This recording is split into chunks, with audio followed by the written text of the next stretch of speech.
देश में कोरोना मरीजों की संख्या बढ़कर 33,87,500 पहुंच चुकी है। 24 घंटों में कोरोना में 77,265 ये नए मामले सामने आए। वहीं 1,057 लोगों की जान गई है। मुंबई के डीआरडीओ गेस्ट हाउस में रिया चक्रवर्ती से पूछताछ चल रही है। रिया, शोविक और सुशांत के स्टाफ से सीबीआई की अलग अलग टीमें पूछताछ कर रही हैं।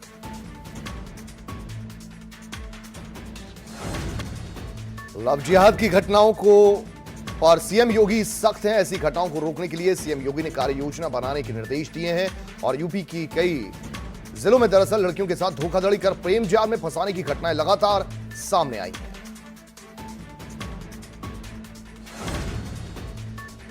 गोरखपुर सदर सीट से बीजेपी के विधायक डॉक्टर राधा मोहन दास अग्रवाल को पार्टी ने कारण बताओ नोटिस जारी किया है। डॉक्टर राधा मोहन दास अग्रवाल ने पिछले दिनों ट्वीट कर योगी सरकार की कानून व्यवस्था पर सवाल उठाते हुए खुद के विधायक होने पर शर्म आने की बात कही थी। इसे पार्टी ने अनुशासनहीनता मानते हुए उनसे एक हफ्ते के अंदर जवाब मांगा है।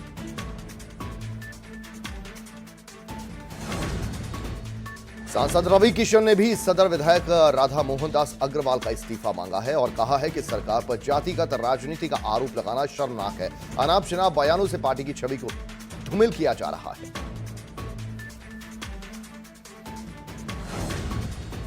लखनऊ में मुख्तार अंसारी और उसके दोनों बेटों के खिलाफ एफआईआर दर्ज कर दी गई है। साथ ही करोड़ों की संपत्ति भी ध्वस्त कर दी गई है। आपको बता दें कि हजरतगंज थाने में अवैध निर्माण और धोखाधड़ी समेत कई मामलों में एफआईआर दर्ज की गई है।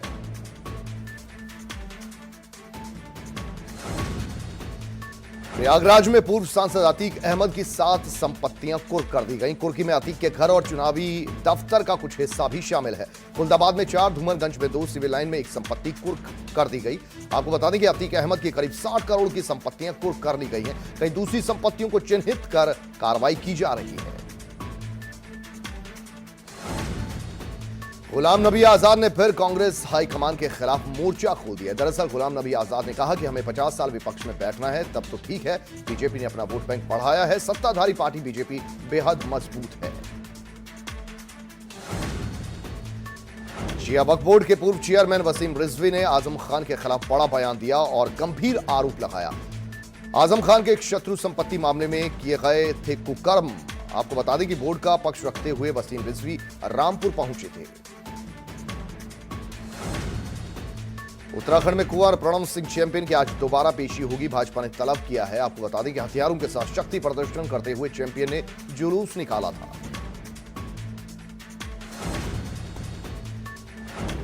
कोरोना को लेकर डब्ल्यूएचओ ने चेतावनी दी है और कहा है कि सर्दियां आने पर यूरोप में कोरोना का कहर बढ़ जाएगा। अस्पतालों में भर्ती होने वाले लोगों की संख्या बढ़ेगी और मृत्यु दर में भी इजाफा होगा। यूरोप में डब्ल्यूएचओ के रीजनल डायरेक्टर हेनरी क्लार्क ने कहा कि सर्दियों में युवा लोग बुजुर्ग आबादी के ज्यादा करीब होंगे, इसलिए ध्यान रखना ज्यादा जरूरी होगा।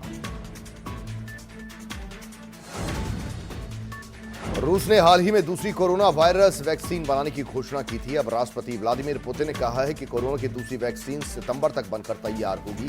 उन्होंने कहा कि सितंबर तक हमारे पास एक और वैक्सीन होगी। आपको बता दें कि वैक्सीन नोवोसिवर्स्क की प्रसिद्ध वेक्टर इंस्टीट्यूट बना रही है।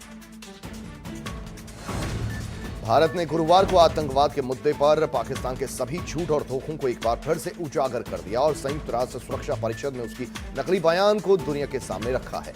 यही नहीं, पिछले एक हफ्ते में पाकिस्तान की तरफ से 3 बड़े झूठ भी बोले गए। पाकिस्तान का झूठ उजागर होने के बाद काफी किरकिरी हुई है। कुलभूषण जाधव को लेकर पाकिस्तान ने कहा कि जाधव को भारतीय वकील उपलब्ध कराना कानूनी रूप से संभव नहीं है। पाकिस्तान के विदेश मंत्रालय के प्रवक्ता जाहिद हफीज चौधरी ने कहा कि हम लगातार कहते रहे हैं कि वही वकील कोर्ट में जाधव का प्रतिनिधित्व कर सकता है जिनके पास पाकिस्तान में कानून का अभ्यास करने का लाइसेंस है।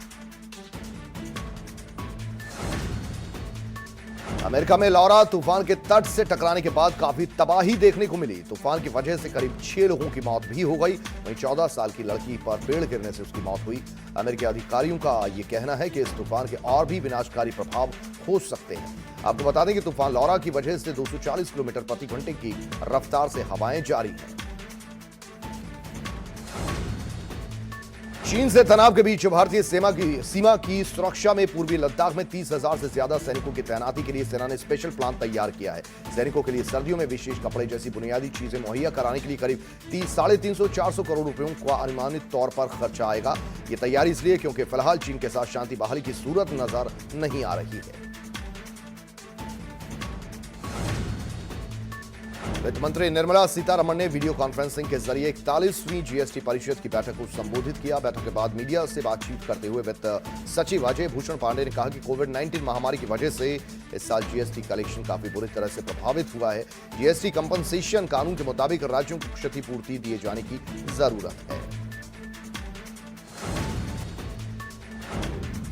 पेट्रोल अपने ग्राहकों का तेल निकाल रहा है। अगर बीते 13 दिनों में देखें तो 2 बुधवार को छोड़कर हर रोज इसके दाम बढ़े। हालांकि अभी अंतर्राष्ट्रीय बाजार में सुस्ती ही छाई है। इतने दिनों में ही पेट्रोल के दाम ₹1.51 प्रति लीटर की दर से बढ़ चुके हैं, जबकि डीजल की कीमत में पिछले 27 दिनों में हालांकि कोई फेरबदल नहीं हुआ है।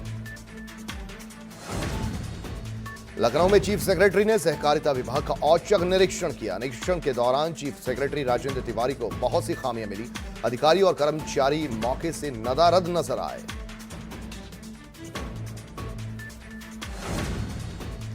प्रतापगढ़ में एसपी अनुराग आर्य के औचक निरीक्षण से कोतवाली परिसर में हड़कंप मच गया। आपको बता दें, पुलिस अधीक्षक औचक निरीक्षण करने पहुंचे तो उनकी निगाह शिकायत पत्रिका पर पहुंची, जिसके बाद उन्होंने शिकायतकर्ता से बातचीत की और लालगंज पुलिस के रवैये की जानकारी ली। साथ ही साथ उन्होंने टॉप 10 अधिकारियों की धरपकड़ जल्द से जल्द करने की बात भी कही है।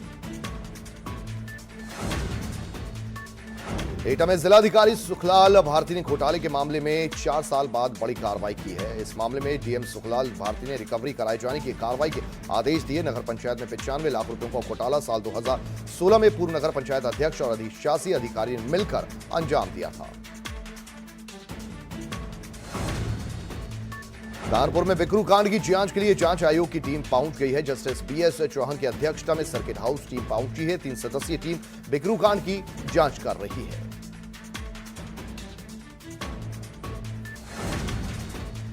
वाराणसी में दिन दहाड़े डबल मर्डर से सनसनी मच गई। दरअसल चौकाघाट काली मंदिर के पास गोली मारकर 2 लोगों की हत्या कर दी गई। हत्या कर बदमाश मौके से फरार हो गए। सूचना मिलने पर पहुंची पुलिस मामले की जांच में जुटी है। जैतपुर थाना क्षेत्र की यह घटना है।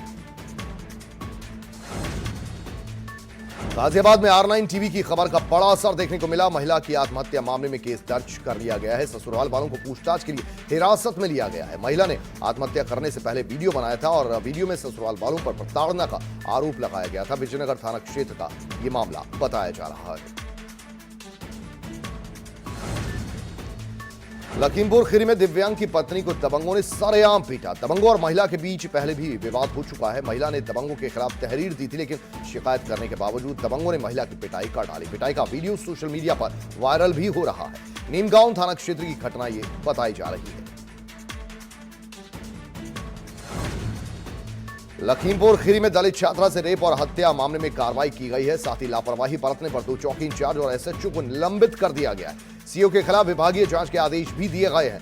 आईजी लखनऊ जोन लक्ष्मी सिंह ने जांच के आदेश दिए हैं। हमीरपुर में दुकानदार और ग्राहक के बीच मारपीट हो गई। दरअसल ये मारपीट मछली उधार मांगने को लेकर हुई और मौके पर मौजूद महिला ने भी ग्राहक को पीटा। पिटाई का वीडियो सोशल मीडिया पर वायरल है। सूचना मिलने पर पहुंची पुलिस मामले की जांच में जुटी है। सदर कोतवाली क्षेत्र के यमुना पुल के पास की यह घटना है। हरदोई पुलिस में कस्टडी में युवक ने अपना गला रेत लिया, जिसके बाद पुलिस विभाग में हड़कंप मच गया। आनंद फानन में जिला अस्पताल में युवक को भर्ती किया गया। युवक की हालत गंभीर देखते हुए उसे लखनऊ रेफर कर दिया गया है। पूरे मामले पर पुलिस गोलमोल जवाब दे रही है। आपको बता दें, युवक को मारपीट के मामले में गिरफ्तार किया गया था। मल्लावा थाने का यह मामला है। कन्नौज में दबंगों ने पुलिस के सामने जमकर ईंट पत्थर चलाते वो नजर आया और पुलिस मूक दर्शक बनी रही। इतना ही नहीं, बवाली पुलिस का ही डंडा छीनने की कोशिश करने लगे। पुलिस बवाल रोकने में पूरी तरह से असमर्थ नजर आई। दरअसल पूर्व सहकारिता बैंक अध्यक्ष पद के नामांकन के दौरान सपा भाजपा में बवाल हुआ। सदर कोतवाली क्षेत्र का मामला बताया जा रहा है। जौनपुर में जमीन विवाद में 2 पक्षों में जमकर लाठी डंडे चल गए। सूचना मिलने पर पहुंची पुलिस के सामने भी दोनों पक्ष लाठी डंडे चलाते ही रहे। मारपीट में करीब 6 लोग घायल हुए। जाफराबाद थाना क्षेत्र के गोपीपुर गांव की यह घटना बताई जा रही है।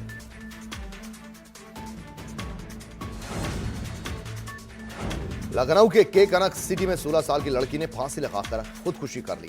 बताया जा रहा है कि किसी बात को लेकर लड़की की मां ने डांट दिया था, जिससे नाराज होकर लड़की ने घर में लगी खिड़की में दुपट्टे के सहारे फांसी लगाकर जान दे दी। वहीं मौके पर पहुंची पुलिस ने शव को पोस्टमार्टम के लिए भेजा है और मामले की जांच में फिलहाल पुलिस जुटी है। उधर कानपुर में कोचिंग संचालक की पत्नी का शव फंदे से लटकता हुआ मिला। आपको बता दें कि कोचिंग संचालक ने प्रेम विवाह किया था। मृतका के परिजनों ने हत्या का आरोप लगाया है। सूचना मिलने पर पहुंची पुलिस ने पति को हिरासत में ले लिया है और जांच में जुटी है। कल्याणपुर के केशवपुरम इलाके की यह घटना बताई जा रही है। और रैया में 5 दिन पहले लापता हुए बीमा अधिकारी मनोज दुबे का शव मिला है। शव रेलवे ट्रैक पर पड़ा हुआ मिला। पुलिस जांच में जुटी है। आपको बता दें कि मृतक की बाइक भी पास में ही मिली। हत्या करके शव फेंकने की आशंका जताई जा रही है। मृतक अभिकर्ता दिव्यापुर के कैलाश बाग का रहने वाला था।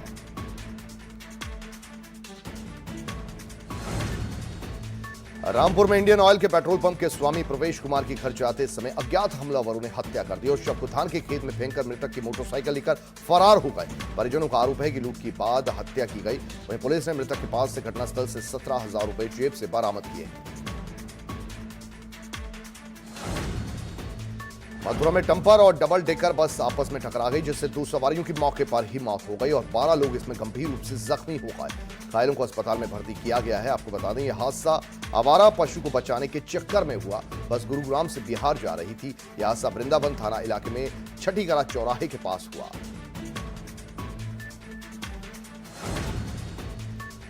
पुराने लखनऊ में पुलिस कमिश्नर के दिशा निर्देशों के बाद रूट मार्च किया गया। दरअसल मुहर्रम की सुरक्षा व्यवस्था के मद्देनजर ये रूट मार्च किया गया। डीसीपी समेत कई अधिकारी भी मौके पर मौजूद रहे। भारी पुलिस बल के साथ रूट मार्च किया गया। आपको बता दें कि रूमी गेट से दरियावाली मस्जिद चौक तक मार्च किया गया। साथ ही पुलिस कर्मियों को सतर्कता से ड्यूटी करने के निर्देश दिए गए।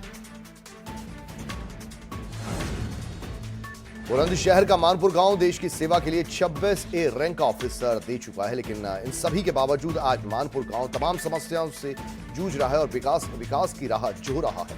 मानपुर गांव में ना तो पीने का शुद्ध पानी है और ना ही सड़कें हैं। जो भी लोग ऑफिसर्स बनकर गए हैं वो लोग कभी गांव के विकास के बारे में उन्होंने नहीं सोचा। बरेली को केंद्र सरकार ने एक बड़ा तोहफा दिया है। दरअसल बरेली में ITR फैक्ट्री की जमीन पर अस्पताल बनने जा रहा है। इसके लिए बजट भी जारी कर दिया गया है। आपको बता दें कि ITR फैक्ट्री एशिया की जानी मानी बड़ी फैक्ट्रियों में से एक है, लेकिन यूपी से उत्तराखंड अलग होने के चलते ये फैक्ट्री प्रभावित हुई थी। साथ ही अन्य के कारणों के चलते ये बंद हो गई। देहरादून में भाजपा प्रदेश अध्यक्ष बंशीधर भगत के बयान पर विपक्ष ने चुटकी ली है। कांग्रेस ने भगत के बयान का समर्थन किया है। कांग्रेस ने कहा है कि पहली बार बंशीधर भगत ने कोई सही बात की है। आपको बता दें कि बंशीधर भगत ने कहा था कि हर बार काम नहीं आएगा, मोदी मैजिक विधायक अपने क्षेत्र में काम करें।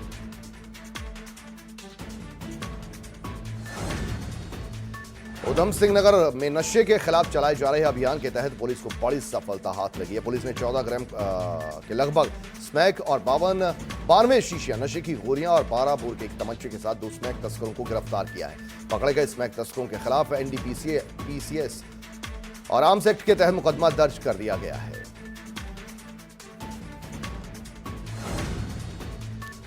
उत्तराखंड में अब शराब के कारोबार में पश्चिम बंगाल की तर्ज पर पारदर्शी व्यवस्था बनाने की तैयारी चल रही है। इसके लिए पूरे विभाग को ऑनलाइन किया जा रहा है। शराब का लाइसेंस बनाने से लेकर शराब की आपूर्ति पर ऑनलाइन नजर रखी जाएगी। लाइसेंसी दुकानों में अवैध शराब न रखी जाए, इसके लिए हर बोतल पर QR कोड लगाने के साथ ही इसमें होलोग्राम भी लगाया जाएगा। टनकपुर के जौलजीबी सड़क को बनाने वाले ठेकेदार पर भ्रष्टाचार के आरोप लगाने वाले लोहाघाट के विधायक पूरन सिंह पाटियाल को बीजेपी प्रदेश अध्यक्ष बंशीधर भगत के सामने पेश होना पड़ा। पाटियाल ने भगत के सामने अपना पक्ष रखा और कुछ दस्तावेज भी सौंपे। उन्होंने खुद से जुड़े विवाद को लेकर सफाई दी है। पार्टी ने उनके एक विवादित बयान पर स्पष्टीकरण को लेकर तलब किया था। मुख्य सचिव ओम प्रकाश ने दिल्ली में प्रधानमंत्री नरेंद्र मोदी के सलाहकार भास्कर खुलबे से मुलाकात की। उन्होंने प्रधानमंत्री के ड्रीम प्रोजेक्ट नई केदारपुरी के निर्माण सहित केंद्र की मदद से चल रही योजनाओं की प्रगति की जानकारी दी। साथ में 4 धाम और वेदर रोड और ऋषिकेश कर्णप्रयाग रेल परियोजनाओं के लिए ज्यादा वित्तीय मदद मांगी। केंद्र सरकार भले ही राज्य की सीमाओं को खोलने का दबाव राज्य सरकार पर बना रही हो, लेकिन उत्तराखंड सरकार ने भी अपनी स्थिति साफ करते हुए साफ कह दिया है कि सरकार राज्य की स्थितियों को देखते हुए लोगों को प्रदेश के अंदर एंट्री देगी। शहरी विकास मंत्री मदन कौशिक का कहना है कि जो लोग कोरोना की टेस्टिंग कराकर आ रहे हैं उन्हीं को नहीं रोक रहे, लेकिन राज्य की स्थितियों के हिसाब से हम फैसला ले रहे हैं।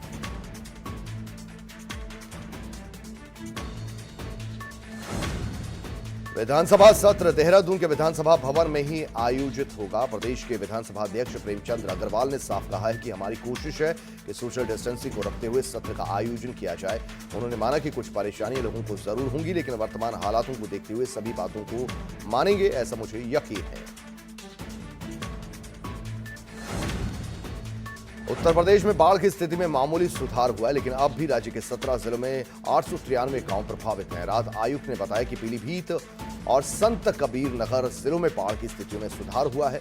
उन्होंने ये बताया कि लखीमपुर खीरी के पालिया में शारदा नदी, श्रावस्ती में राप्ती नदी, अयोध्या में सरयू नदी और बलिया में तुर्तीपार का जलस्तर खतरे के निशान से ऊपर चल रहा है। उधर वाराणसी में गंगा का जलस्तर लगातार बढ़ने की वजह से 84 घाट गंगा के आगोश में समा चुके हैं। बढ़ते जलस्तर की वजह से सभी तरह के नावों का संचालन बंद कर दिया गया है, जिससे नाविक समाज के सामने रोजी रोटी का संकट पैदा हो रहा है। गांव का जलस्तर अब खतरे के वार्निंग देने लगा है। वहीं बाढ़ का पानी शीतला मंदिर तक जा पहुंचा है। हरदोई में भी बाढ़ का भयानक नजारा देखने को मिल रहा है। दरअसल सवायजपुर तहसील इलाके में पड़ने वाले बारोली और गौरिया गांव के लोगों के लिए रामगंगा इन दिनों मुसीबत बनी है, क्योंकि लगातार रामगंगा के बढ़ते जलस्तर के चलते कटान जारी है और लोग गांव से पलायन करने को मजबूर हैं। वहीं लोगों की कई बीघे खेती की जमीन भी गंगा में समा गई है। कन्नौज के बनियानी गांव में आज अपनी ये गांव बदहाली के आंसू बहा रहा है। यहां विकास की बात करना अपने आप में बेईमानी सा लगता है। दरअसल बनियानी गांव का मुख्य मार्ग जरा सी बारिश में तालाब में तब्दील हो जाता है और इस वजह से आवागमन पूरी तरह से बाधित होकर रह जाता है। आलम यह है कि लोग मजबूरी में पानी वाले रास्ते से जाने के लिए मजबूर हैं। देश में मानसूनी सीजन में 28 सेंटीमीटर बारिश को सामान्य माना जाता है। अब तक मानसून के 28 दिनों में 74 सेंटीमीटर बारिश हो चुकी है, यानी कोटे का 82% पानी बरस चुका है और अभी मानसून की वापसी शुरू होने में 20 दिन बचे। मौसम विभाग का कहना है कि यही दौर जारी रहेगा तो इस बार विदाई तक मानसून सामान्य से 4 से 6% ज्यादा होगा।